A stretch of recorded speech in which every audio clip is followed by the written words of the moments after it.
In this video, we are going to learn how we can add, rename and delete worksheet in Excel.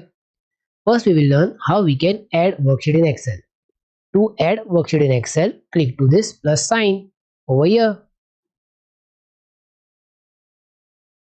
Or first select worksheet, this monthly budget, then do right click and in that click to insert this one.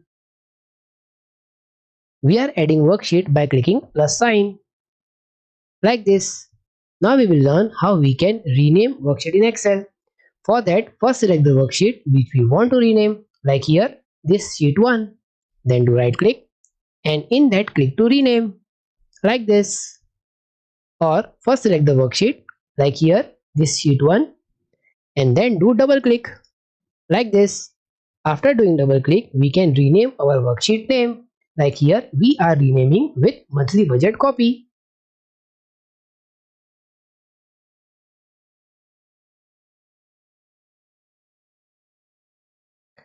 Like this.